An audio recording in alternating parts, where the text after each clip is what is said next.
We're here with James Lim from Delivering Happiness. Yes. Just finished a talk on how to be happy at work. Why is this notion so important?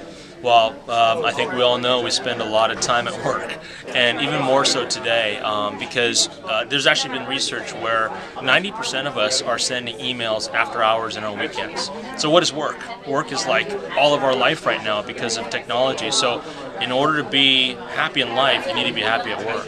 And you talked a lot about finding the higher purpose. Yes. What's the easiest way for a worker to find their purpose? I think in anything, like people talk about, what's my passion, what's my purpose? I kind of equate it to dating. And it's like, you just got to try things. And obviously, one aspect of this, though, is that you have values. And it's important to basically find out what those values are. Go online, there's a couple of values tests you could take or surveys. We have one. But whatever you do, it doesn't matter which one. Dive into values and be self-aware of them. Because from that, you'll actually learn more about where you want to go as far as passion goes, purpose goes, and it helps you in that process. And does this method apply to all companies? Is it just for large corporations? Or? No, and so here's the thing. This is the one lesson, like Tony's often asked, if I were to share one lesson to anyone in all of this, out of all the experiences he's had, it's this one thing, is that I would have started culture at 2 people, is what he says. Yeah. And you mentioned Tony. It's Tony Shea from Zappo's. Yeah. You're an offshoot of Zappo's. We are. You're a former employee of Zappo's, or current employee. Yeah, and so what happened was after the book Delivering Happiness, after the book came out, Tony and Jen decided to create a company based upon the book, and here we are. And do y'all notice any difference in reception from more female-dominated businesses than male-dominated? Because it seems like there might be a disconnect with a lot of top-down male companies where they just want to get work done.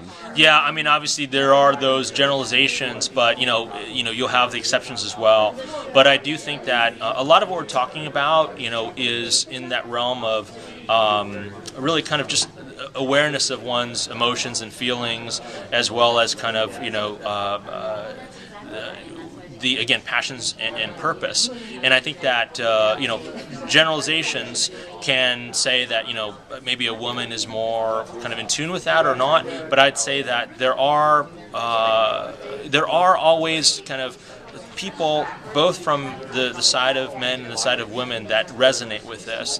And I think it just really depends on the individual in the end. And where does profit fall into all this? Because profit is a must. You build a culture, yeah, and you preach the culture, yeah, but it can't take away from the actual work getting done. No, we actually have it in the model. If you don't have profits, you're creating a club, right? It's not a business. And for us, we really are talking about sustainable businesses, right? That can grow.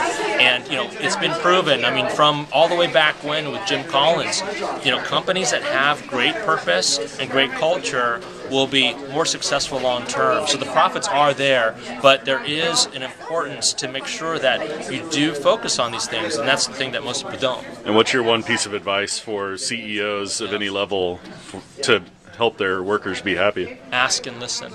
I think that's probably the biggest thing now, is ask and listen.